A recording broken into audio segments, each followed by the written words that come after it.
तो अब हम बात करेंगे अबाउट एपिनेफ्रिन, ठीक है। तो एपिनेफ्रिन हमारे पास क्या था, हमने बात की थी कि it was a direct acting agonist, ठीक है। बहुत बहुत इंपॉर्टेंट होता है। अब इसके हम सबसे पहले ना कुछ इंपॉर्टेंट चीज़ें देख लेते हैं कि एपिनेफ्रिन कहाँ से सिक्रीट होता है। 80% जो आपके पास सिक्रीशंस फॉर एड्रेनल मेडुला से होती हैं ना, 80% सिक्रीशंस जो एड्रेनल मेडुला की होती हैं वो आपके पास क्या होती हैं, एपिनेफ्रिन होता है। तो एपिनेफ्रिन का मेजर सोर्स क्या होता है आपके पास, एड्रेनल मेडुला। देन आपके पास एड्रेनर्जिक किन किन रिसेप्टर्स पे बाइंड कर सकता है, ठीक है। हमने बात की थी कि आपके पास जो एड्रेनर्जिक रिसेप्टर्स है अल्फा थे और बीटा थे, ठीक है। अल्फा 1 और अल्फा 2, बीटा 1 बीटा 2 थे आपके पास, ठीक है। अब आपके पास जो एपिनेफ्रिन है ना, इसने सारे के सारे रिसेप्टर्स पे बाइंड कर सकते हैं। ये इसकी एक स्पेशलिटी है, आपने इजीली इसको याद रख सकते हो। एपिनेफ्रिन ये आपको याद करने की जरूरत ही नहीं पड़ेगी यार ये कौन से रिसेप्टर्स पे बाइंड कर रहा था, क्योंकि ये हर रिसेप्टर पे बाइंड करता है। जैसे अल्फा 1 पे भी करेगा, अल्फा 2 पे भी करेगा, बीटा 1 पे भी करेगा और बीटा 2 पे भी करेगा। मतलब जितने भी एड्रेनर्जिक रिसेप्टर्स हैं उन सब पे एपिनेफ्रिन बाइंड कर सकता है। लेकिन एपिनेफ्रिन जो है कब अल्फा पे बाइंड करेगा, कब बीटा पे करेगा, ये एक इंपॉर्टेंट क्वेश्चन है। एट लो डोज अगर हम एपिनेफ्रिन की लो डोज देंगे तब किसके साथ बाइंड करेगा, और हम इसके जब हाई डोज देंगे तब ये किसके साथ बाइंड करेगा। लो डोज ने इसने बीटा रिसेप्टर्स पे बाइंड करना है, ठीक है। हाई डोज पे अल्फा पे बाइंड करेगा, ठीक है। तो ये याद रखना है, लो डोज पे आपके पास बीटा रिसेप्टर्स पे बाइंड करेगा, हाई डोज पे आपके पास ये अल्फा रिसेप्टर्स पे बाइंड करेगा।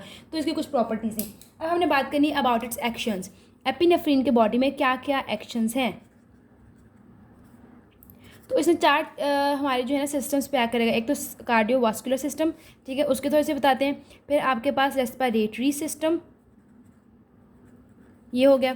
देन आपके पास इसने कॉज करना होता है हाइपरग्लाइसीमिया, ये इसके एक्शंस हैं 4।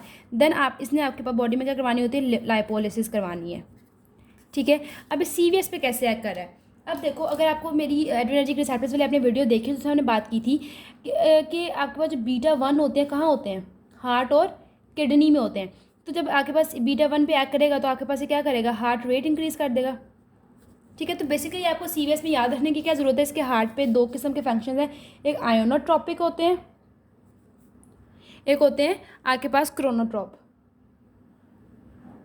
ये दोनों के दोनों फंक्शन हार्ट पे करता है, मतलब उसकी कॉन्ट्रैक्टिलिटी भी इंक्रीज़ कर रहा है और रेट ऑफ कॉन्ट्रैक्शन भी इंक्रीज़ कर रहा है। आयोनोट्रोपिक मतलब कॉन्ट्रैक्टिलिटी, फ्रीक्वेंसी ऑफ मतलब जो है स्ट्रेंथन दी कॉन्ट्रैक्टिलिटी, ठीक है, कॉन्ट्रैक्टिलिटी को ज़्यादा कर रहा होता है। तो क्रोनोट्रोप में क्या करता है, रेट ऑफ कॉन्ट्रैक्शन इंक्रीज़ कर रहा होता है, ठीक है। तो सीवीएस पे इसका ये रोल हो गया। देन आपके पास एक तो ये चीज़ कर रहा है। देन हमें पता है कि आपके पास जो अल्फा 1 होते हैं वो ब्लड वेसल को कॉन्स्ट्रिक्ट करवा दें। देन आपके पास क्या करेगा, बीपी भी रेस करवाएगा। अच्छा, बीपी रेस का इसका ये काम होता है।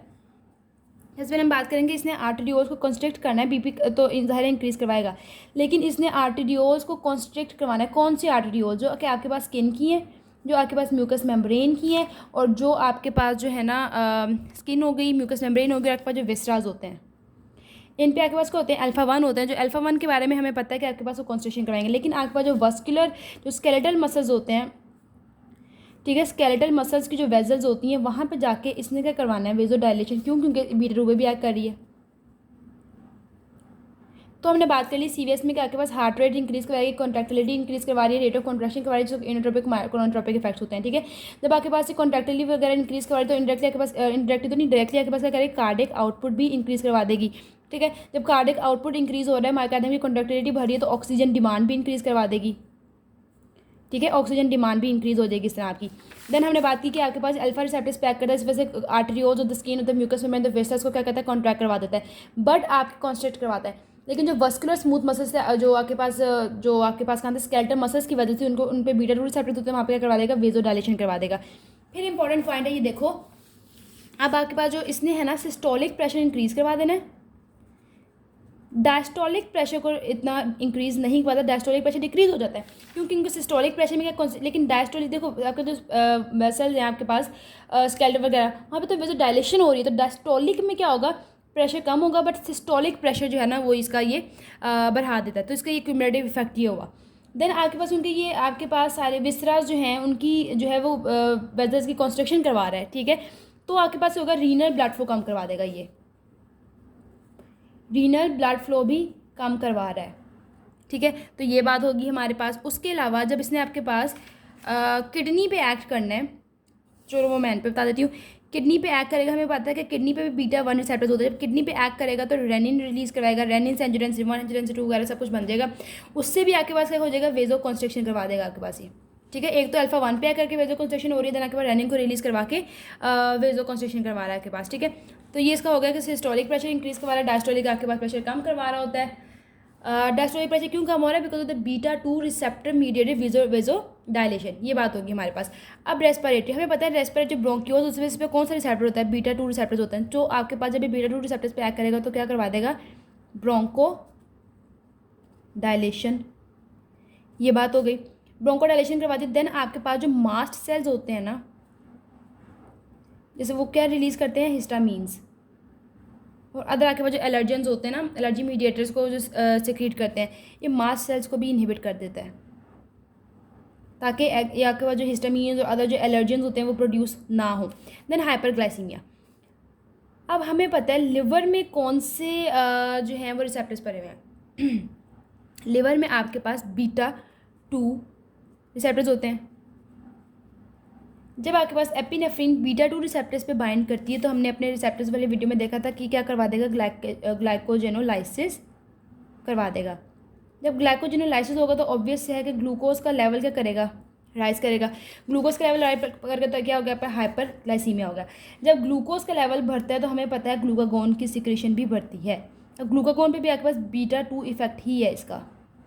ठीक है, ग्लाइकोजेनोलाइसिस पे भी बीटा 2 का इफेक्ट हो रहा था, इस पर भी बीटा 2 का इफेक्ट हो रहा है। फिर हमने देखा कि आपके पास अल्फा 2 पे भी बाइंड जो है ना उन पे भी एक्ट कर रहा होता है। तो अल्फा 2 पे जब ये एक्ट करता है तो आपके पास अल्फा 2 कहाँ पे प्रेजेंट होते हैं? हमारे पास पैंक्रियाज में।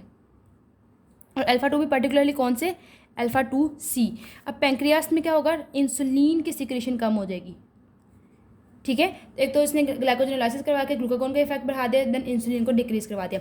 अब लाइपोलिसिस कैसे हो गया? हमें पता है कि जो एडिपोज टिश्यूज होते हैं उनमें हमारे पास कौन कौन से रिसेप्टर्स हमने पढ़े थे? Beta 1 and beta 3। ये दो रिसेप्टर्स पर होते हैं हमारे पास एडिपोज टिश्यू में। जब एडिपोज टिश्यू में ही जाता है तो आपके पास क्या करेगा? बीटा 1 और बीटा 3 रिसेप्टर मीडिएटेड, इसने क्या कर देना है? साइक्लिक AMP का लेवल बढ़ा देना है। क्योंकि मैंने आपको बताया था जितने भी बीटा रिसेप्टर से स्टिमुलेटरी थे ना, GS से, एड्रेनालाइज साइक्लेज का लेवल इंक्रीज करके साइक्लिक AMP बढ़ा देंगे। तो आपके पास क्या होगा? जब उस पर क्या करेंगे? साइक्लिक AMP का लेवल बढ़ेगा। जब साइक्लिक AMP का लेवल बढ़ेगा तो हार्मोन सेंसिटिव लाइपेज एक एंजाइम होता है, उसका लेवल इंक्रीज हो जाएगा। हार्मोन सेंसिटिव लाइपेज जो एंजाइम है इसका लेवल होगा और क्या हो जाएगा? ये एक्टिव हो जाएगा। जब ये एंजाइम एक्टिव होगा तो आपके पास फैट्स की ब्रेक डाउन होगी। ठीक है, जब फैट्स की ब्रेक डाउन होगी तो हमारे पास क्या हो गया? लाइपोलिसिस हो गई। ठीक है, तो ये सारे के सारे क्या हो गया? About actions of epinephrine.